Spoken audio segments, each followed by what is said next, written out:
Hi friends, welcome back to my channel. ಇವತ್ತು ನಾನು ನಿಮಗೆ ಸುಲಭವಾಗಿ ಮನೆಯಲ್ಲಿ ಚಹಾ ಹೇಗೆ ತಯಾರಿಸಬೇಕು ಅಂತ ಹೇಳ್ಕೊಡ್ತಾ ಇದ್ದೀನಿ. ಇದಕ್ಕೆ ಬೇಕಾಗಿರುವ ಸಾಮಗ್ರಿ ನೀರು, ಸಕ್ಕರೆ ಹಾಗೂ ಚಹಾ ಪುಡಿ, ಸ್ವಲ್ಪ ಹಾಲು ಕೂಡ ಬೇಕಾಗುತ್ತೆ. ಸೊ ಫಸ್ಟ್ ಸ್ಟೆಪ್ಪು, ನೀವು ಒಬ್ರಿಗೋಸ್ಕರನೇ ಟೀ ಮಾಡ್ತಿದ್ರೆ ಒಂದು ಸ್ಮಾಲ್ ಕಪ್ ತಗೊಳ್ಳಿ.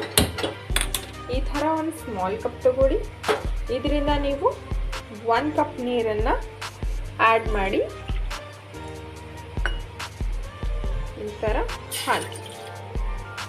ಓಕೆ, ಆಮೇಲೆ ಸಕ್ಕರೆನ 2 ಸ್ಪೂನ್ ಸಕ್ಕರೆನ ಆ್ಯಡ್ ಮಾಡಬೇಕು.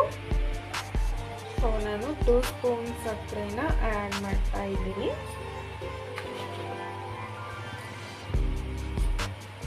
ಓಕೆ, 2 ಸ್ಪೂನ್ ಸಕ್ಕರೆಗೆ 1 ಸ್ಪೂನ್ ಟೀ ಪೌಡರ್ ಹಾಕಬೇಕು. ಚಹಾ ಪುಡಿ 1 ಸ್ಪೂನ್ ಮಾತ್ರ ಹಾಕಬೇಕು.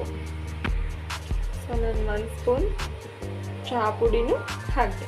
ಸೊ ಇದನ್ನು ನಾವು ಒಂದು 5 ನಿಮಿಷ ಕುದಿಸೋಣ. ಬೇಗ ಕುದಿಯುತ್ತೆ, ಯಾಕಂದರೆ 1 ಕಪ್ ಟೀ ಮಾತ್ರ ಮಾಡ್ತಿರೋದಲ್ವ.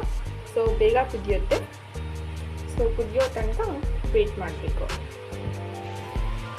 ನೋಡಿ ಫ್ರೆಂಡ್ಸ್, ಈ ಥರ ಕುದ್ದು ಬಬಲ್ಸ್ ಬರಬೇಕು. ಹಿಂಗೆ ಬಂದರೆ ಚಹಾ ಕುದ್ದಿದೆ ಅಂತ ಅರ್ಥ. ಇದಕ್ಕೆ ನಾವು 1/2 ಗ್ಲಾಸ್ ಹಾಲನ್ನು ಆ್ಯಡ್ ಮಾಡೋಣ. 1/2 ಗ್ಲಾಸ್ ಅಷ್ಟೇ. ಓಕೆ, ಸೊ ಇದನ್ನು ಇನ್ನೊಂದು ಸ್ವಲ್ಪ ಹೊತ್ತು ಕುದಿಸಿ ಆಫ್ ಮಾಡಿಬಿಡೋಣ, ಆಯಿತಾ? ಸೊ ಫ್ರೆಂಡ್ಸ್, ಇಲ್ಲಿ ನೋಡಿ ಚಹಾ ರೆಡಿ ಆಗಿದೆ. ಈಗ ನಾವು ಗ್ಯಾಸ್ನ ಆಫ್ ಮಾಡ್ಕೊಳ್ಳೋಣ. ಆಮೇಲೆ ನೋಡಿ ಫ್ರೆಂಡ್ಸ್, ಚಹಾ ರೆಡಿಯಾಗಿದೆ. ಸೊ ಇಷ್ಟು ಸಿಂಪಲ್ಲಾಗಿ ನಾವು ಚಹಾ ಮಾಡಿದ್ದೆ ಈ ದಿನ.